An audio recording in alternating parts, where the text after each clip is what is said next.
जय हिंद बच्चों, स्वागत है अपने इस यूट्यूब चैनल पर।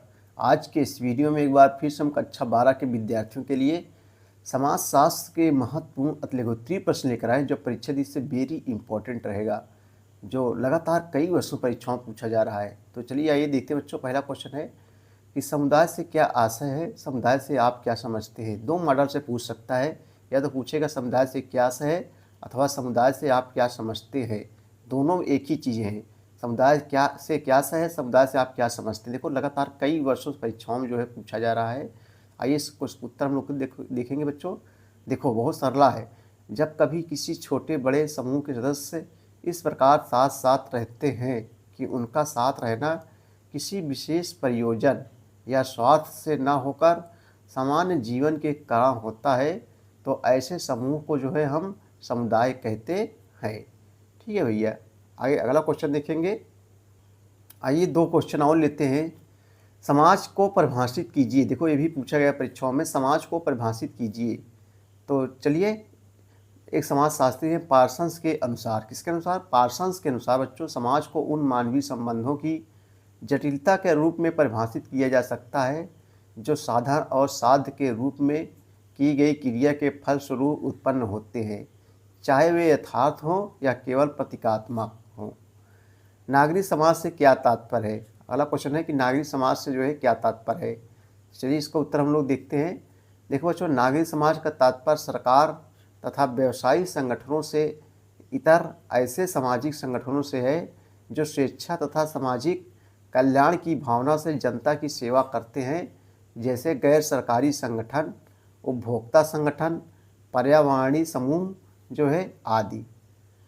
चलिए अगला क्वेश्चन देखेंगे बच्चों हम लोग। आइए दो क्वेश्चन देखते हैं हम लोग।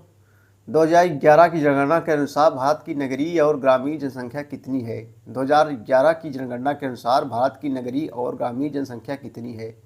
देखो इंपॉर्टेंस है, पूछा गया परीक्षाओं में।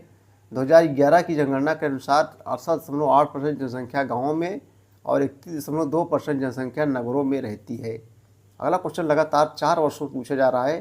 जनसंख्या वृद्धि से क्या तात्पर्य। देखो जनसंख्या वृद्धि यानी बच्चों जनसंख्या का बहुत तेज़ी से बढ़ना।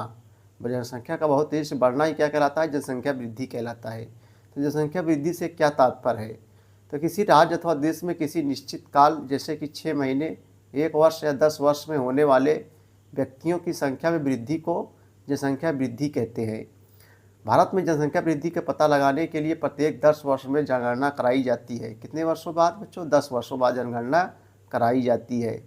इसमें विश्व में सबसे ज़्यादा जनसंख्या किसकी बच्चों, तो विश्व में सबसे ज़्यादा जनसंख्या भारत की है। दूसरा स्थान किसका है, चीन का। पहले चीन का पहला स्थान था, लेकिन अब चीन पीछे छोड़कर भारत जो है में विश्व में सबसे ज़्यादा जनसंख्या है, और यहाँ 10 वर्षों बाद जनसंख्या कराई जाती है। चलिए अगला क्वेश्चन देखते हैं हम लोग। आइए बहुत ही इंपॉर्टेंट क्वेश्चन देखते हैं हम लोग। नातेदारी को परिभाषित कीजिए। अगला क्वेश्चन जो है बहुत इंपॉर्टेंस, लगातार कई वर्षों परीक्षाओं में पूछा जा रहा है। अथवा नातेदारी से आप क्या समझते हैं बच्चों। देखो नातेदारी एकदम सरला क्वेश्चन, जिसको हम लोग रिश्तेदारी भी कहते हैं।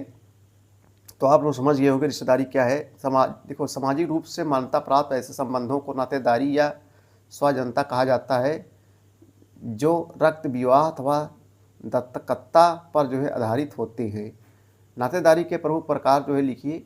नातेदारी के 2 प्रमुख प्रकार होते हैं। नंबर 1 समरक्त संबंध, नंबर 2 जो है विवाह संबंध। अगला क्वेश्चन देखेंगे हम लोग। चलिए अगला क्वेश्चन देखेंगे। उदारीकरण को परिभाषित कीजिए। उदारीकरण को परिभाषित कीजिए। उदारीकरण की अवधारणा क्या है। देखो ये भी इंपॉर्टेंट क्वेश्चन है। आइए इसका उत्तर हम लोग देखते हैं। देखो उदारीकरण का अर्थ ऐसे नियंत्रण में ढील देना या उन्हें हटा लेना है, जिससे आर्थिक विकास को जो है बढ़ावा मिले। उदारीकरण में वे सारी क्रियाएं सम्मिलित हैं जिसके द्वारा किसी देश के आर्थिक विकास में बाधा पहुंचाने वाली आर्थिक नीतियों, नियमों, प्रशासनिक नियंत्रणों, प्रक्रियाओं आदि को जो है समाप्त किया जाता है या उनमें जो है शिथिलता दी जाती है। इसी को बच्चों जो है क्या कहते हैं, उदारीकरण कहते हैं। चलिए अगला क्वेश्चन देखते हैं हम लोग। दिव्यांग से आप क्या समझते हैं। दिव्यांग से आप क्या समझते हैं। बहुत सरला क्वेश्चन है दोस्तों, बहुत कठिन नहीं होता समाजशास्त्र। देखो किसी शारीरिक या मानसिक विकार के कारण एक समान मनुष्य की तरह किसी कार्य को करने में परेशानी या न कर पाने की अक्षमता को जो है दिव्यांगता के रूप में परिभाषित किया जाता है। फिर से देखेंगे, किसी शारीरिक या मानसिक विकार के कारण एक समान मनुष्य की तरह किसी कार्य को करने में परेशानी या ना कर पाने की अक्षमता को दिव्यांगता के रूप में परिभाषित किया जाता है। अगला क्वेश्चन भी लगातार कई वर्षों परीक्षाओं में पूछा जा रहा है। देखो 1, 2, 3, 4। देखो सामाजिक बहिष्करण से क्या आशय है, अथवा जो है सामाजिक अपवर्जन या बहिष्कार क्या है, दोनों में से पूछ सकता है।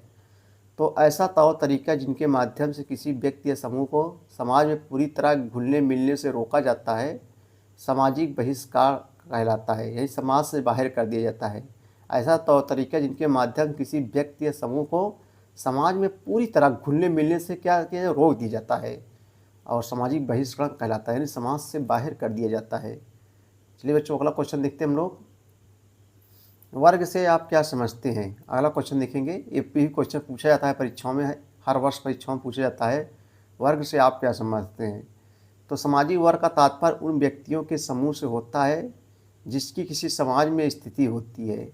जब समाज के कुछ लोगों में एक समान समानता होने के कारण उनकी स्थिति में समानता होती है तो इस समान स्थिति प्राप्त व्यक्तियों के समूह को वर्ग कहते हैं। राष्ट्रवाद से क्या आप समझते हैं? ये भी इम्पोर्टेंट क्वेश्चन है। राष्ट्रवाद, देखो बच्चों, जब कोई व्यक्ति अपने देश के प्रति प्रेम रखता है, लगाव रखता है और लगाव प्रेम रखते रहते देश के प्रति जान की बाजी लगा देता है, तभी उसे राष्ट्रवाद कहते हैं। अपने देश के प्रति प्रेम रखना, लगाव रखना ही राष्ट्रवाद कहलाता है। तो राष्ट्रवाद से आप क्या समझते हैं? देखो बच्चों, वही है। राष्ट्र का अर्थ है कि राष्ट्र के प्रति निष्ठा, उसकी प्रगति और उसके प्रति सभी नियम और आदर्शों को बनाए रखने का सिद्धांत। राष्ट्रवाद उस विश्वास को कहते हैं जिसके द्वारा प्रत्येक राष्ट्र को यह अधिकार है कि जिस भूभाग पर सदियों से रहता है उस पर वे स्वतंत्र रूप से शासन कर सके। ठीक है भैया, इसी को राष्ट्रवाद कहते हैं। अगला क्वेश्चन है, सांस्कृतिक समुदाय से आप क्या समझते हैं? यही इसको उत्तर देखते हैं। सांस्कृतिक समुदाय से आप क्या समझते हैं? देखो बच्चों, सांस्कृतिक समुदाय लोगों का एक समूह भाषा, रीति रिवाजों, परंपराओं और अन्य विशिष्ट यानी विशेष सांस्कृतिक लक्षणों के सामान्य बंधनों को जो है साझा करता है, जिनके पास अनादिकाल से एक क्षेत्र पर कब्जा, अधिकार और उपयोग है। आइए ये भी क्वेश्चन देखते हैं। हर परीक्षाओं में लगातार कई वर्षों परीक्षाओं में पूछा जा रहा है। साक्षात्कार पद्धति क्या है? साक्षात्कार को परिभाषित कीजिए, जिसको हम लोग इंग्लिश में इंटरव्यू कहते हैं। देखो आप लोग देखते हो बच्चे, IAS PCS में जब आप लोग जाते हैं, इंटरव्यू देने जाते हैं लोग, तो वही है इंटरव्यू। इंग्लिश में इंटरव्यू, हिंदी में साक्षात्कार। साक्षात्कार पद्धति क्या है? साक्षात्कार को परिभाषित कीजिए। तो साक्षात्कार से आप क्या समझते हैं? यानी कई मॉडल्स जो है परीक्षाओं में पूछा जा सकता है। तो आइए इसका उत्तर देखते हैं। यह एक व्यवस्थित पद्धति है बच्चों, जिसमें 2 या 2 से अधिक व्यक्ति किसी विशिष्ट यानी किसी विशेष उद्देश्य से आमने सामने संवाद, बातचीत और प्रतिक्रिया करते हैं, यानी बातचीत करते हैं। यह एक मनोवैज्ञानिक पद्धति है जिसमें साक्षात्कारकर्ता उत्तरदाता की भावनाओं, विचारों और दृष्टिकोणों और उसके व्यक्तित्व का जो है अध्ययन करता है। यह एक सामाजिक प्रक्रिया भी है। तो बच्चों, वीडियो देखने में बहुत बहुत धन्यवाद। Thank you.